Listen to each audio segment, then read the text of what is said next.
She's losing. The gazelle pulls ahead, 10 meters, then 15, and for the first time in her life, Safi can't close the gap. Her legs burn, her lungs scream for air her body can't provide. The world blurs at the edges, not from speed, but from something far worse, something breaking inside. The prey vanishes into tall grass, and Safi stops, just stops. Her sides heave, her legs tremble, and in the terrible silence that follows, the same silence that made her legend, something shifts in the savanna around her. A vulture adjusts its perch, a jackal's ears perk up, a distant hyena lifts its head. They smell it before they understand it. Weakness. The thing that should never touch the fastest hunter alive. 3 small shapes emerge from the shade behind her. Cubs. Her cubs. Their eyes wide with hunger and confusion, watching their mother fail at the one thing she's never failed at before. Safi doesn't make a sound. She never does. But her silence now carries a different weight, because this wasn't just a hunt. This was a test. And the savanna has just learned what Safi has been hiding for 3 agonizing weeks. The fastest hunter is slowing down. And when a cheetah loses speed, they don't just lose meals, they lose everything. They called her the Silent Shadow. For 4 years, Safi moved through the grasslands like wind-made flesh, present, powerful, but never heard. While other cheetahs chirped to their cubs and yowled during hunts, Safi's silence was absolute. Some said she was born without a voice. Others believed she'd made a choice, a vow. The truth didn't matter. What mattered was that when Safi hunted, prey didn't hear death coming until it had already arrived. 87 successful hunts in a single season. The old males who gathered at the watering holes still spoke of it in reverence. Young cheetahs studied her technique, the way she calculated angles, conserved energy, struck with surgical precision, while others wasted breath on growls that served no purpose but ego. But Safi's greatest achievement wasn't her hunting record.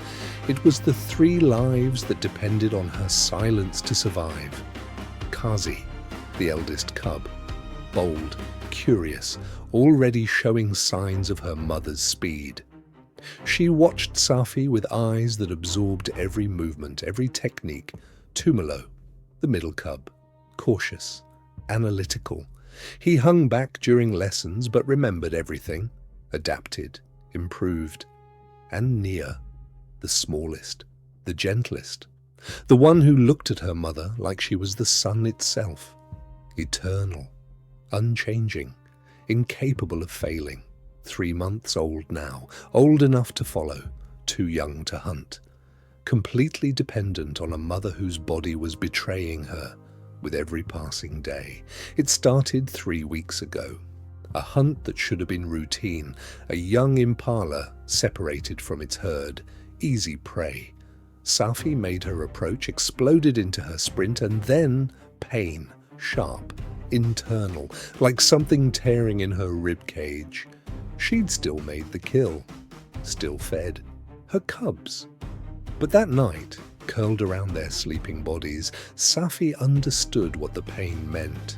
The kick.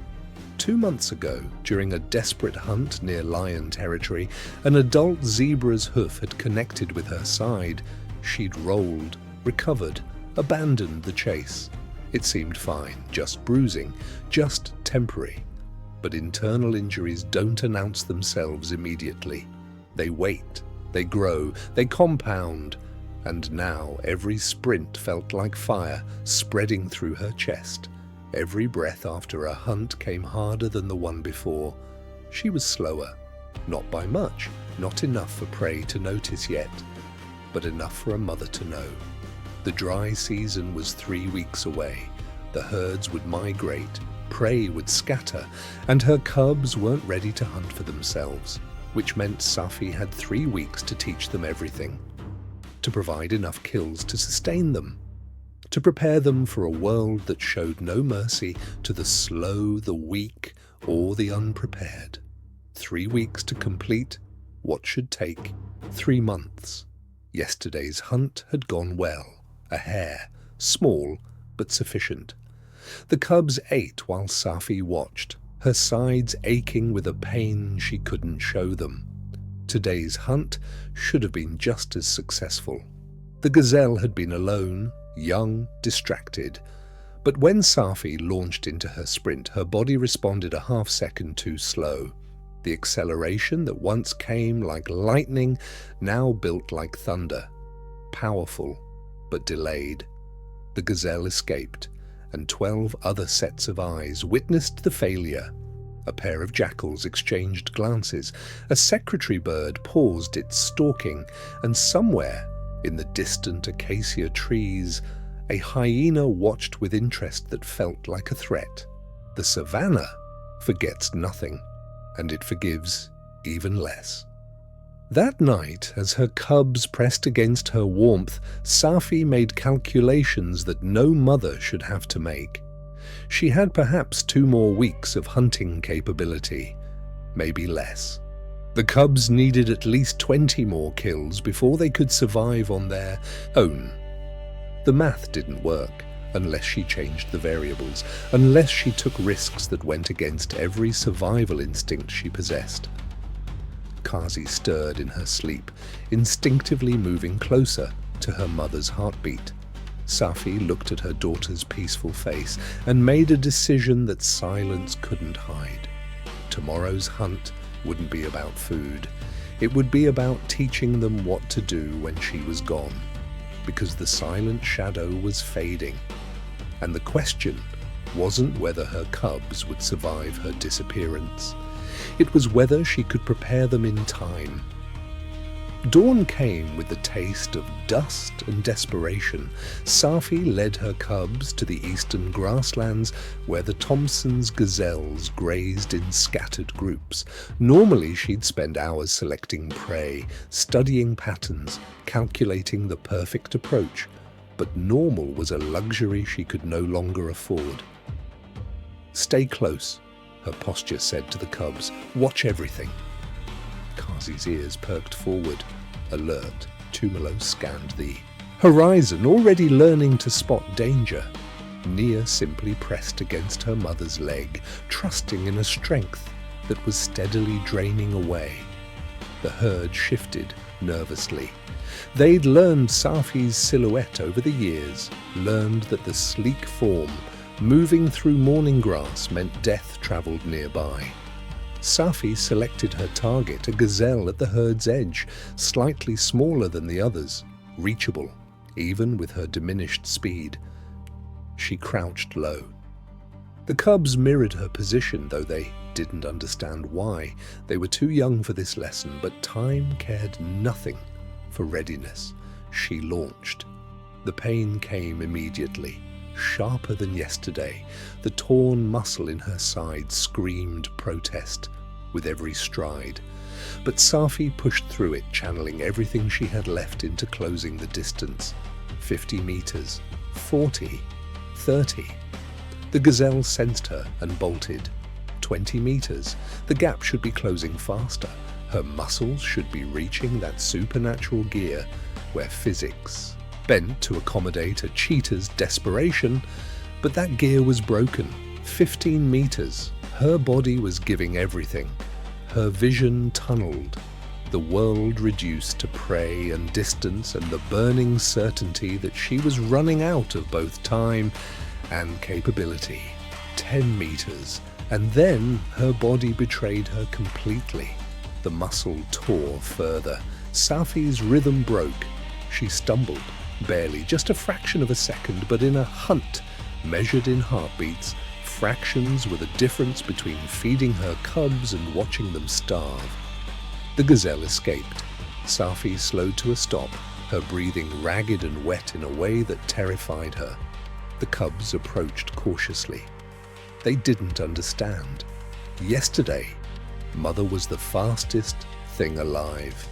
Today, she couldn't catch prey. That should have been easy. Kazi chirped, a question Safi couldn't answer. Because how do you explain to your children that the one thing protecting them is failing?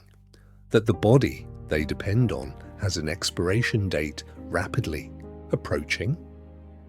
Safi turned and led them away from the hunting grounds, but she felt the eyes watching.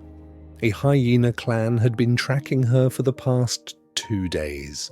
4 adults, lean and patient, following at a distance that seemed respectful, but was actually strategic. They were waiting for confirmation, for proof that the legendary hunter was vulnerable. They just received it. That afternoon, while the cubs rested in the shade, a young male cheetah passed through Safi's territory. Strong, healthy, his movements carrying the effortless grace she remembered possessing. He paused when he saw her. Recognition flickered in his eyes. The silent shadow, the legend. But legends were supposed to be untouchable.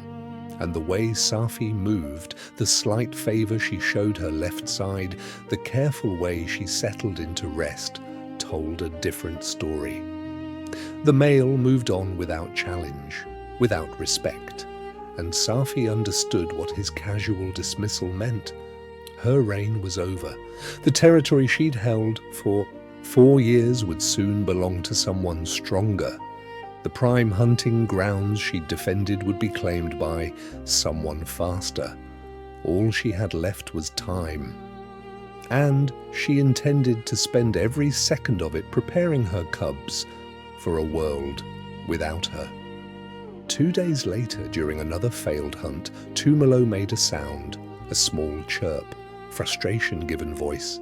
Safi turned sharply, her eyes meeting his. The message was clear. Even without sound. Silence keeps us alive. Noise draws predators. But even as she enforced the lesson, Safi felt the hypocrisy. Because her silence hadn't kept her alive. It had simply delayed the inevitable while creating a legend that made her current decline seem even more catastrophic by comparison. That evening, she spotted it. Perfect prey, a young gazelle isolated near the rocky outcrops at the territory's edge, alone, distracted, vulnerable. But the location made Safi's instincts scream warning. The outcrops marked the boundary between her territory and the domain of a lion pride, a male and 3 lionesses who'd been watching her cubs with interest for weeks. Cheetah cubs made easy meals. She'd kept her family away from the boundary specifically to avoid giving the lions opportunity. But the gazelle represented everything she needed. 1 kill could feed the cubs for 2 days. 2 days to rest, to teach, to prepare them for the final lessons. 2 days that might mean the difference between them surviving her death or following shortly after. The cubs watched her study the gazelle. Kazi's tail twitched with predatory excitement. Tumalo's eyes calculated distances. Nia simply trusted that Mother had a plan. Safi looked at the gazelle, looked at the lion territory beyond, looked at her cubs, and made the calculation that every mother makes when survival demands sacrifice. She would hunt in forbidden territory. She would risk the lions. She would give everything her failing body had left. Because that gazelle wasn't just food. It was time, and time was the one thing she couldn't hunt, couldn't catch, couldn't provide any other way. Dawn would bring the final chase. Safi just hoped she'd survive it long enough to teach her cubs how to live without her.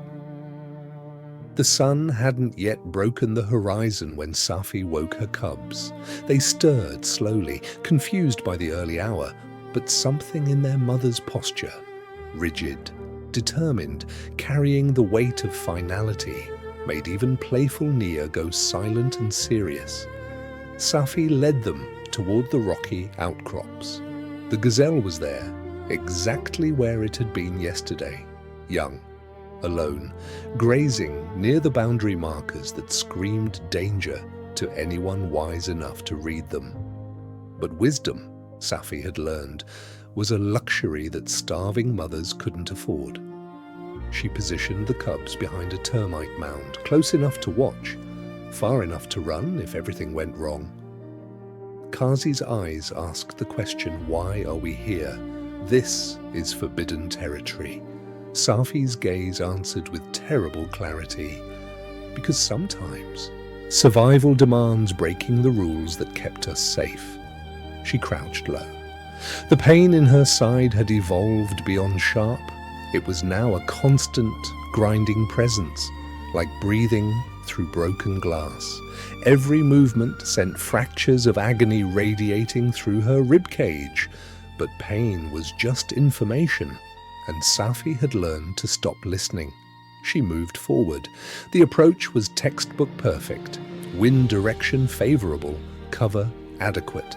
The gazelle remained oblivious, young and inexperienced, unaware that death approached on silent paws. 50 meters away, Safi's muscles coiled. 40 meters. Her breathing slowed. 30 meters. The world narrowed. And then she saw them, 3 lionesses, emerging from the rocks beyond the gazelle. They'd been there all along, invisible, patient, using the same prey as bait for an entirely different hunt. They'd been waiting for her. Not the gazelle. Her. The cubs. Safi's mind raced through impossible calculations. If she ran now, the lionesses would chase, would follow her back to the cubs, 3 against 1, and she couldn't fight, couldn't defend, couldn't do anything but lead death directly to her children. But if she hunted, if she committed to the chase, the lionesses would focus on stealing her kill, would be distracted by food, would give the cubs precious seconds to escape, unless she caught nothing, unless her failing body betrayed her one final time, 25 meters from the gazelle. The lionesses shifted position, clearly visible now. Safi had seconds to decide, feed her cubs and risk their lives, or abandon the hunt and watch them slowly starve. She looked back at the termite mound, at 3 small faces watching their mother with absolute trust. Kazi, who would need to learn to hunt alone. Tumalo, who would need to learn to assess risk. Nia, who would need to learn that the world was cruel and survival demanded becoming crueler.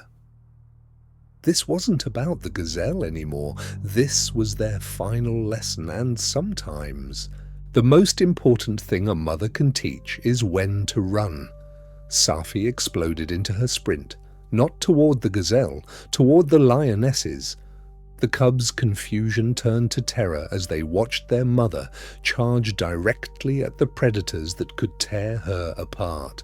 Kazi chirped, a sound of fear and incomprehension, but Safi understood exactly what she was doing, drawing them away.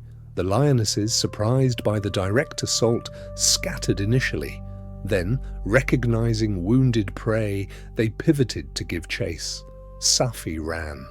Not with the explosive speed of her prime, not with the supernatural acceleration that made her legend, but with every molecule of strength left in a body held together by will alone. The cubs watched in frozen horror, and that's when Safi did something she'd never done in her entire life. She made a sound, not a chirp, not a yowl, a vocalization so primal, so filled with authority and desperate love, that it cut through the morning air like a blade. A mother's command. "Run!" Kazi understood first. She turned, grabbed Nia by the scruff, and bolted toward the distant acacia grove where Safi had taught them to hide during danger. Tumalo hesitated, 1 second of paralyzed indecision between helping his mother and obeying her final command. Safi made the sound again, louder, more insistent. "Run, now! Don't look back." Tumalo ran. The lionesses chased Safi for 300 meters before realizing she'd led them away from the cubs, away from easy prey, into open ground where Cheetah speed, even diminished speed, gave her advantage. They slowed, stopped, watched her disappear into the grasslands. Not worth the energy. Safi didn't stop running until her legs couldn't carry her anymore. She collapsed in a dry riverbed 2 kilometers from where she'd left her cubs. Her side was on fire. Each breath felt like drowning.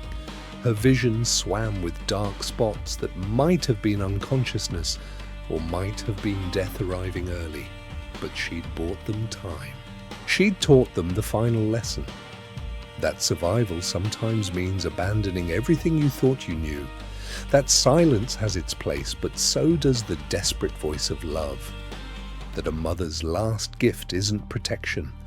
It's the wisdom to know when to let go. The sun climbed higher. Safi lay in the sand, her body broken, but her purpose complete.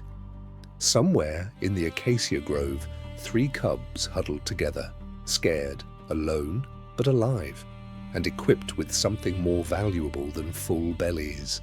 They'd seen their mother sacrifice everything to give them a future. Seen her break her own rules.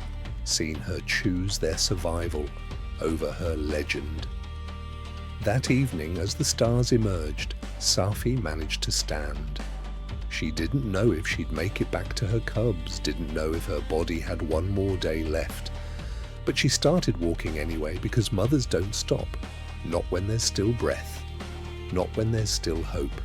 Not when 3 small lives still need the one thing she could give them, even as she faded.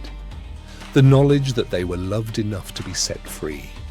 They found her, 2 days later, the cubs, their mother, in the shade of the acacia grove where she'd taught them to find safety. She'd made it back, barely. Just long enough to spend one final night curled around them. Just long enough for them to feel her heartbeat slow and finally stop.